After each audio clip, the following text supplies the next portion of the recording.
Let's recite the Surah Al-Fatiha, please.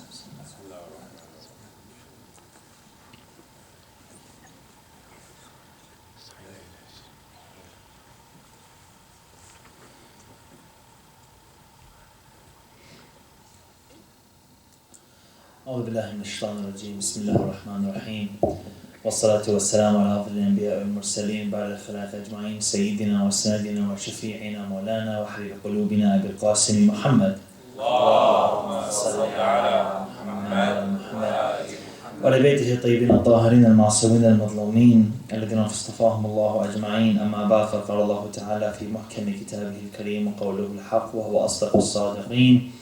بسم الله الرحمن الرحيم والعصر إن الإنسان لفي خسر إلا الذين آمنوا وعملوا الصالحات وتواصوا بالحق وتواصوا بالصبر. صدق الله العلي العظيم. صلوات على محمد وآل محمد. My respected brothers and sisters, I bid you all assalamu alaikum wa rahmatullahi wa barakatuh. I'd like to start in the name of Allah Azza wa Jalla, the omniscient, the omnipotent.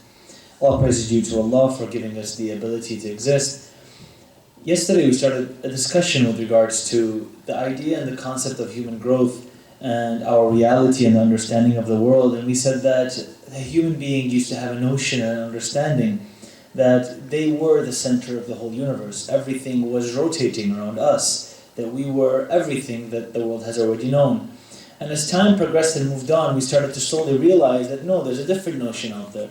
And that notion is that we aren't the center of everything, and there are things rotating on their own, there are things moving around on their own axis, and that we aren't the center of the world, that the sun and everything out there does not rotate around us, but we are actually rotating around them. And that our universe is minute compared to other universes which are grand, and our stars, or our star, rather, the sun, is extremely small compared to stars that are out there. And it put the human being in perspective. And it kind of showed us that our reality is much smaller than we understand it to be. We aren't the center of the whole world. As I'm talking right now, you are seeing me and thinking as I'm speaking. And many of you are within your own consciousness, within your own understanding, within your own mind. And what that says to us is we all see things from our own perspectives, that our universe is within the human being. As grand as it may be, and as vast as it is immensely powerful. The very idea that the thinking of the human capacity is able to encapsulate all this greatness. As grand and as great as it is, you and I are so grand as well that we are able to encapsulate this very concept of existence. It's a grand reality, but it shows you the thinking process of mankind. And what this thinking process has done is it's allowed us to reach further heights. It's allowed us to reach greater heights. Now look at the human advancement. We've gone from thinking that we are the center of the universe to actually visiting the moon and actually visiting planets like Mars and other planets that are out there. Human beings have come to that advancement. We've created satellites which go up into space. We've created rocket ships which go up into space. We've been able to cure some of the most uncurable diseases. We have come, as a human society, a very long way. And mankind has done it through this concept of questioning and asking questions and coming up with new solutions. We've been able to take this concept of humanity and revolutionize it with our thinking. As grand as the universe is, which we spoke about yesterday, and as minute as the human being is, the very miracle here is that you and I are able to encapsulate and understand this grandness even though we're so minute. Let me give a brief example. Compare this to a grasshopper. Take for example a grasshopper who lives in the grass in a small area. Doesn't know that there is a New York City and a New Jersey and other areas. It thinks that its whole world is this patch of grass which it lives on, because that's its whole universe, that's its whole reality. And the difference between us and that is that human beings, through collective learning, have understood and realized that there's something much further than the reality which exists here. Even though the universe is so grand, we've been able to encapsulate it. And perhaps this is what Imam Ali was trying to say when he beautifully says, أَتَزْعَمُ أَنَّكَ جُرْمٌ صَغِيرٌ وَفِيكَ انْطَوَى الْعَالَمُ الْأَكْبَرُ. Do you say that you are a very small germ, O insan, or human being, when the whole universe has been encapsulated within your greatness? And this is pointing the fingers towards human beings and saying, as insignificant as you try to make yourself, which you are at the end of the day, you are also extremely complex. You have been able to get to the stars. You've been able to see what's out there. You have visited other planets. You've been on the moon. You understand the way the world works. Your body is extremely complex. We have extremely complex surgeries for human beings who are in pain, who are hurt. We are very complex. And as time moves by, we're becoming more and more complex. And things are now starting to open up for us. As we spoke yesterday, we're reaching such levels where we're even able to grow meat on a small dish from cells, from animal cells. And that's an amazing ability to do that. We have the ability to clone animals and different things. We've come up with mechanisms where people today can, instead of actually buying things, can go out, can go to a printer and print whatever they need. This is, in the next 50 years, is going to be extremely revolutionary. If I need a new car part, I don't have to buy it, I can just print it. If I need food and things like this all can be printed. And this now is, they're working towards getting this for human organs. That if I need a heart transplant or a lung, I can actually print these organs through using specific organic material and inorganic material to be able to provide this to humanity. That's a huge change. Where were we 100 years from now, 200 years from now, and where are we now? This very idea of having a cell phone or an iPad was undescribable, was a miracle 100 years ago. Look where we've advanced today. Look how far we've become. Now, the reason we've gotten this level is because we've become, as time advanced, an open-minded society. We've become an open society which started looking at things differently and acknowledging there's a difference in the way that we see things. But it's not that because time moves forward, we automatically become open-minded. We are open-minded because we have become open-minded. What do I mean by this? There are some who have this notion that the way that religion works, and it's extremely important that I tie this back to religion, the way that religion works is that I am an unopen-minded human being. I am despicable, as one can say. And through... If we can just cut the echo, please, on the mic, that would be great. Thank you. Sallu ala Muhammad wa ala Muhammad. Allahumma salli ala Muhammad wa ala Muhammad. I am, as one can say, unopen-minded. And that when religion comes to me, I now become open-minded. I become understanding. Well, there's a flaw in that. Because it's not that I, as a human being, don't have, and religion tells me, here, take something. I am as open-minded as I allow myself to be. Because let me give you a brief example. If you look at the society today, there are individuals who are extremely religious but are very close-minded. Take an example like a person like Zakir Naik, for example. Many of us have heard of Zakir Naik. He goes around debating and falsifying every other religion and promotes a very conservative, ultra-conservative type of Islam, and goes out there and says, well, I'm very open-minded and I want everybody to be as open-minded as I am. I think, in my opinion, even if Jibreel came down and gave Zakir Naik the Quran, he would probably still as close-minded as he is. Now, the reason he's that way is because religion is as open-minded as you allow it to be. My understanding or my open-mindedness or my change in how I see things is as open as I allow it to be. If I am a closed-minded individual, religion will trap me within a box of open-mindedness. Some of us have this idea or notion that I am closed-minded as a human. Once I accept religion, I become ultra-open-minded. But that's not the way it works. Because if you're a closed-minded human being, no matter what religion or what type of religion you're given, you will be very closed-minded. Yesterday we gave an example of a person who was caught trying to blow himself up in the shrine of Imam Hussein alayhi salam, and he was caught. Now this is a person who's held on to religion so dearly that he thinks when he dies, God will reward him. He'll have dinner with the Prophet, whatever he's been promised. This person, in his understanding, he thinks he's very open-minded to the truth. Now when he was caught and captured, they said to him, well, why are you doing this? And his response was, I'm really sad. He was crying. They said to him, why are you sad? He says, I'm sad because I haven't been given Jannah, I haven't been given paradise. Now, you think this person is so open-minded, he's willing to die for his religion. But the example that we're giving is just because we hold on to religion does not immediately make us open-minded. The open-mindedness of the human being comes from his own understanding. And at times, it's sad to say, that people who do hold on to religion become more closed-minded than open-minded. It happens. It's as if religion is a specific diet pill which a person is given and he immediately transforms. That's why when the Quran comes, it never talks about religion being a cure to mankind or they need to accept this to reach salvation. The Quran always uses the term tadhkira, remind them. The reason that the term remind them is used, Allah says in the Quran, for example, فَذَكِّرْهُمْ إِن نَفَعَتِ الذِّكْرَى فَذَكِّرْ إِنَّمَا أَنْتَ مُنذِرٌ. Right? God continuously uses the term reminder. Now why does He do that? There's a specific reason. He says remind people because the reality of the situation is the people of Arabia had already had a built-in system of humanity. They are who they are. It's not that God is saying to them, you are evil people, and let me now give you to religion to make you better. No, the Quran is saying you already have your humanity. Ya Rasulullah Muhammad, remind them of the humanity which they have forgotten. Remember, nobody has to wake up and teach you that killing your mother is a bad thing. Nobody has to get up and teach you that lying or stealing or mass murder is a wrong thing.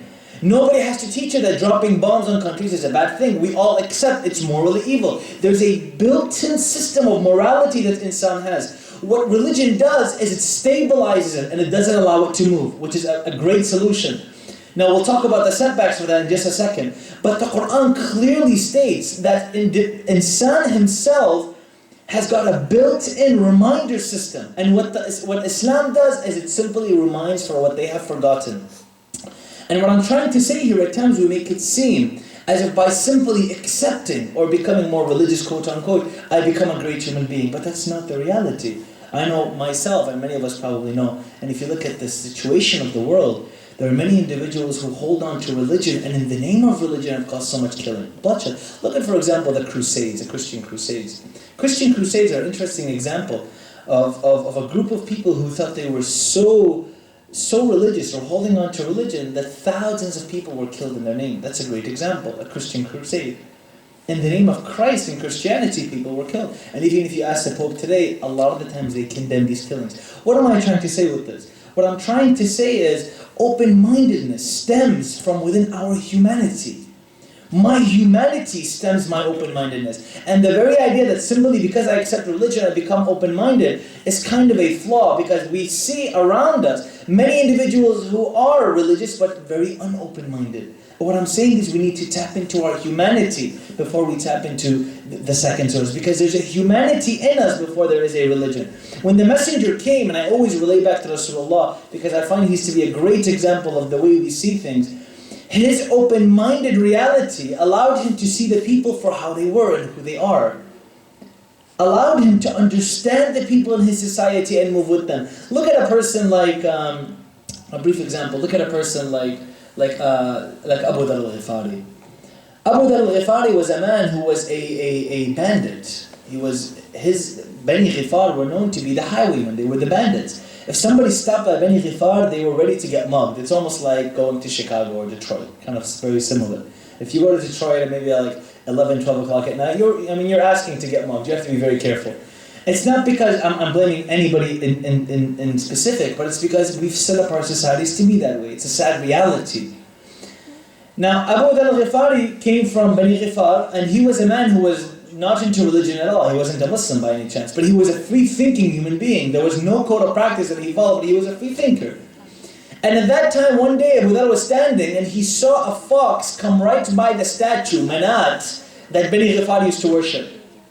And the fox walks by the statue, the fox urinates on the statue, and it continues and it passes by.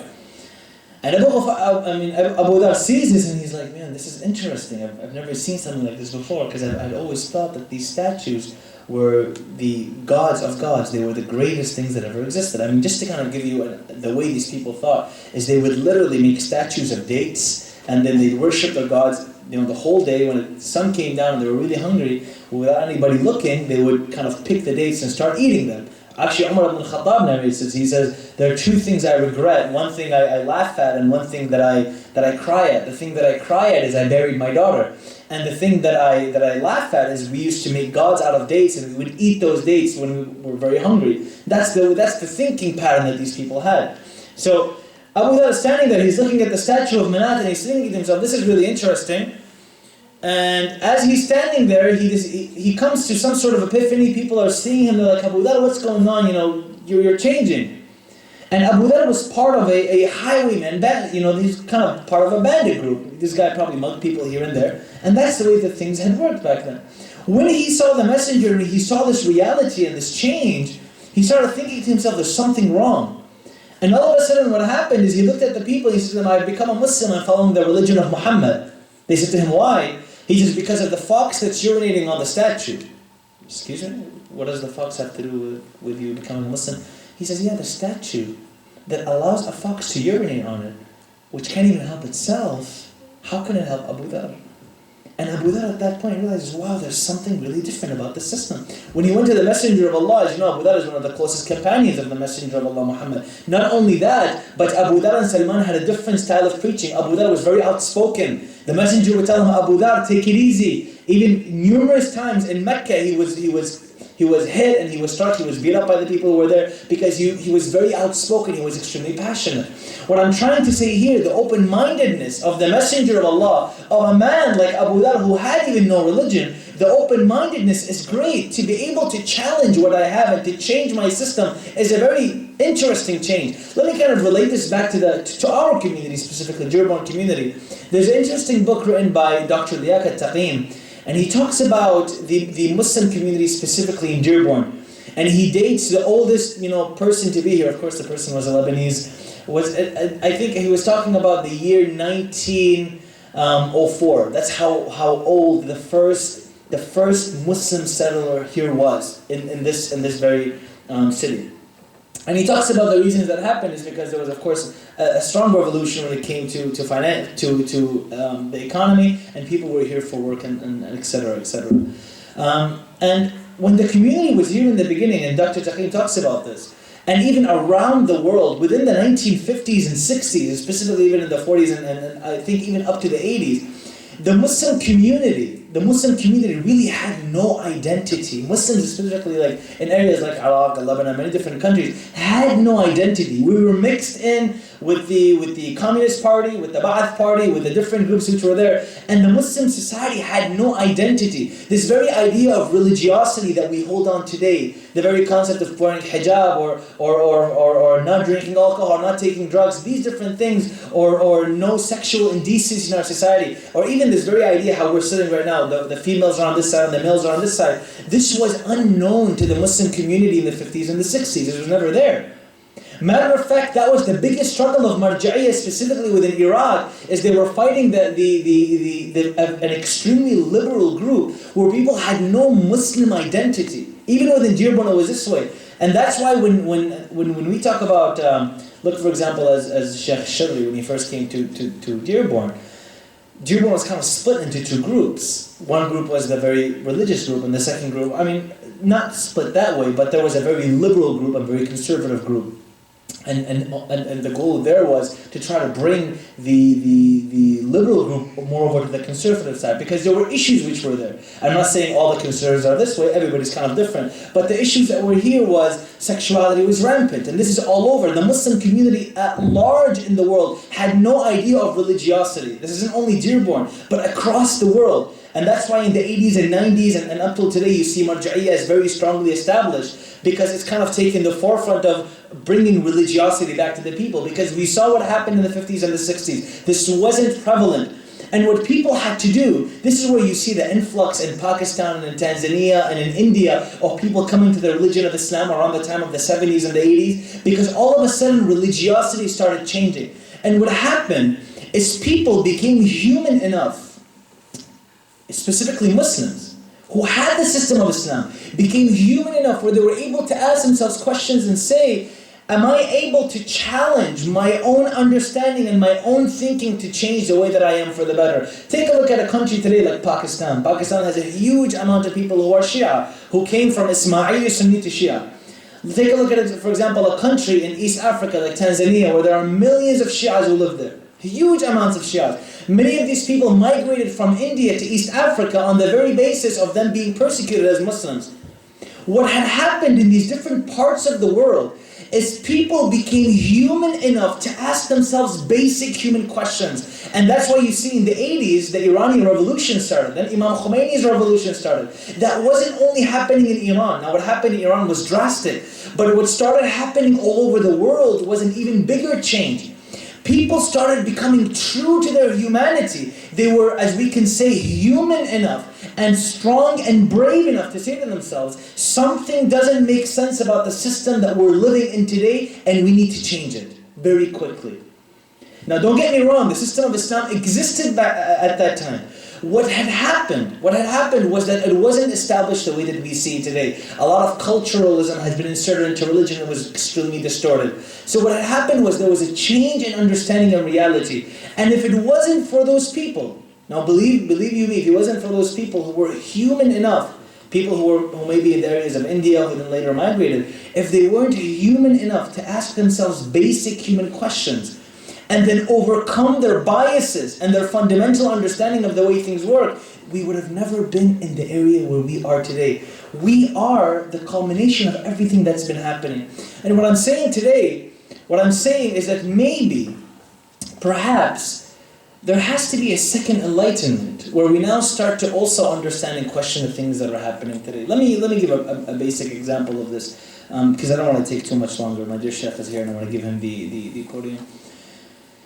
If we look at the change that happened during this era in the 60s and the 70s, what had happened was there was a fundamental change in the way that people saw things, specifically life. Life meant something different to people. This was before, people back then really had no idea what a marja was. There was never this idea of which marja do you follow and which marja do I follow. This was really never an issue back then because people were more focused on grander things. Grander things, what I mean by that is moral issues. People were trying to hold on to their morality. People were trying to hold on to understanding what morals and the reality was. And what had happened there was people started waking up on a moral level. An example of a change which might be happening now or might be happening later is another awakening but on a different level. And what I mean by this is if we look at the Islamic system and the way it works today, there is a change and there is a discussion happening within the Islamic world as to what our system of Islam means to us. Now let me kind of give an example. There's one system on one side, and we can say this is the right side, says that the religion of Islam is meant to be the system which is followed and taken and apprehended and never changed over years and years and years of cultivation. That as from the time of the Messenger of Allah till today, our system and our laws are meant to stay the same and to never change. And sometimes we refer to the hadith of the Messenger which says, Halal Muhammad haraman ila yawm al-qiyamah, Halal Muhammad halal ila yawm al-qiyamah, wa haram Muhammad haraman ila yawm al-qiyamah. We'll use this verse for example. On a second level, it's the same discussion and another proof that's given is where Allah in the Quran says, Al-yawma akmaltu lakum dinakum wa atmamtu alaykum ni'mati wa raditu lakum al-Islam dina. I've completed the religion for you. This side argues that no, religion is Islam and the law system is meant to stay the same because what the Messenger gave us on that day of Ghadir, which is the culmination of religion, is meant to stay the same forever and ever and ever, and these laws aren't meant to change. There's another idea which is no, these laws, and this is the left side, is these laws are meant to change over time. And these laws are meant to advance forward because nothing stays the same over thousands of years. That's the second ideology. And perhaps this is the point of stagnation which we've reached. Because some people come and argue that there are certain things within our law system which are not changing and are not moving forward and maybe are hindering our progression forward. How is it possible that we can counteract this? Because now in our society, as time advances, there are new rulings and new things happening and technology is bringing greater things forward. When I talk about, for example, us being able to grow meat in a small pastry dish, is this haram or halal? Can a vegetarian eat this or no? Is this allowed for us to eat this without it being halal because it's never killed? There's no killing involved. You're growing it in a dish. There's no harm being done to animals. Is this halal? This is haram. This is an example of a change that's happening in our society. One ideology, as we said, says no, these laws are meant to stay the same and not change as time advances. Another ideology says, no, these laws can be changed depending on the forward movement of our society. Let me give you a brief example.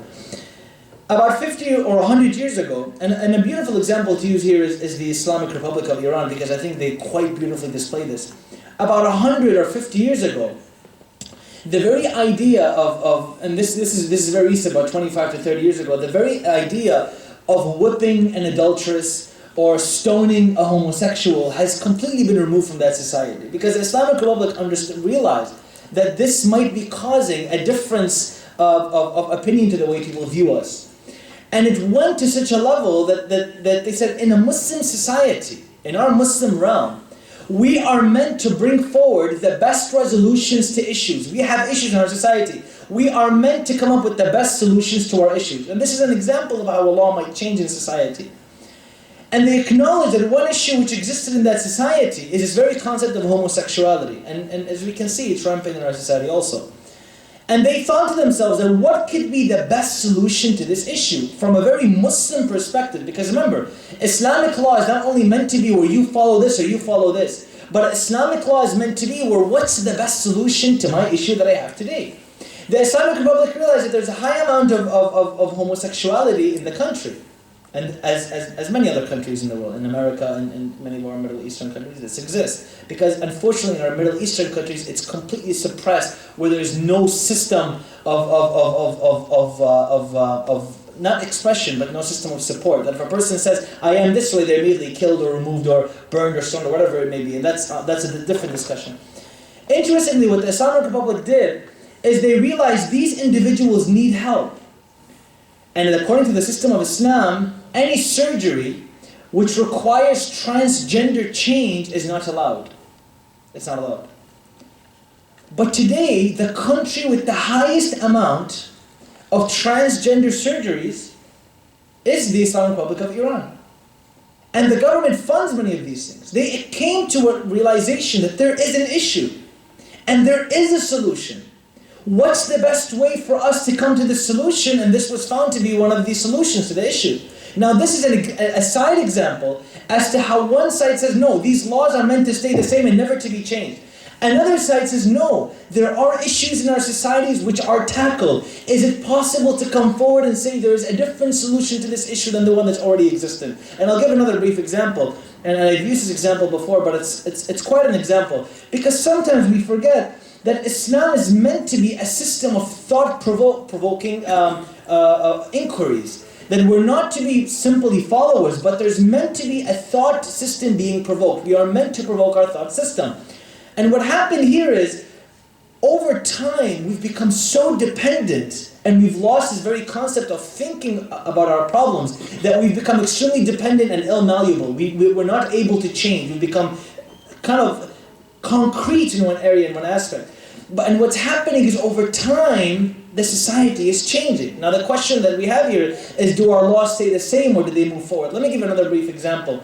And it's quite an interesting example. Take a look at something like the hand cutting verse. And we've used this example before, but I think it brings the point very beautifully.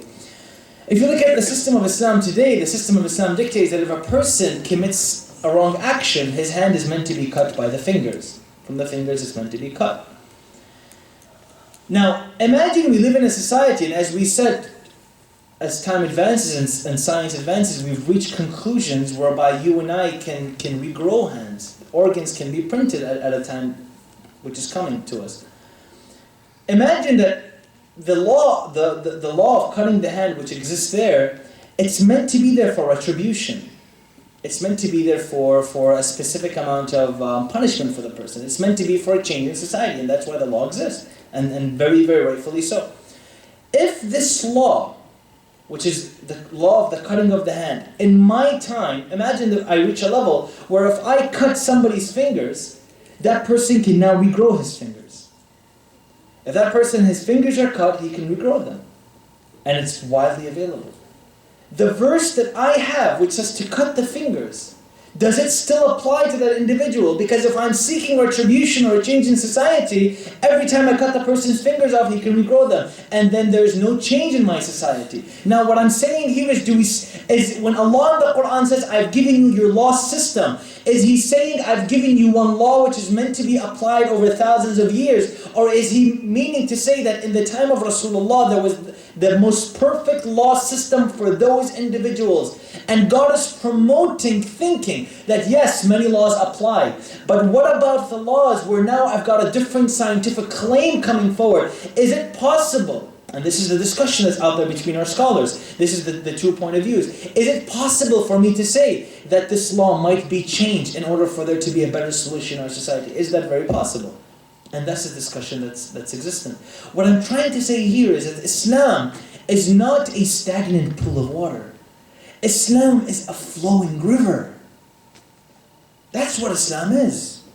Islam is much more than a small pond which has been stagnant, where many different algae and bacteria are growing at the top. No, Islam is a raging and moving river whereby you and I are controlling that river and creating electric energy with it so that we can feed the issues that our society has. That's a vision of what Islam is. Now perhaps that's what we're looking at or understanding.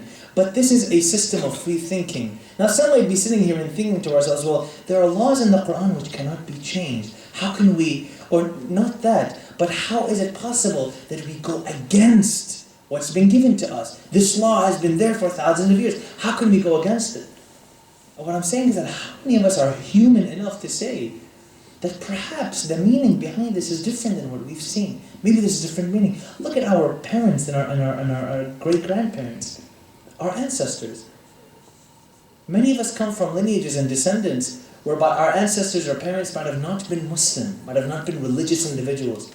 But there's that one line of ancestry which took it upon itself to say, you know what, I might change the way that I see things. And if those people had not done that, you and I wouldn't be in the area which we are in today. Now perhaps that's a different worldview, that I challenge the thinking that I have now, so that later on forward, my society takes a different shape. And I think if we look at our Imams, specifically Imam Hussein alayhi salam, Imam Hassan, our different Imams, there was a movement where it comes to ideological thinking. Specifically within the time of Imam Hussein, Imam realized that there was a stagnation when it came to a moral change.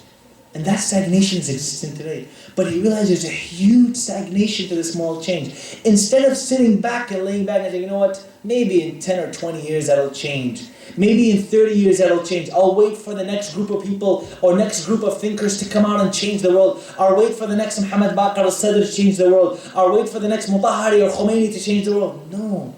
He said, I exist now. I understand my reality is here. And there is something for me to do which I can offer as a human being. And that's why his stance is so magnificent. Because even amongst all the odds that existed there, he was able to still make a change. The odds were there against him. But he understood that a change can be made.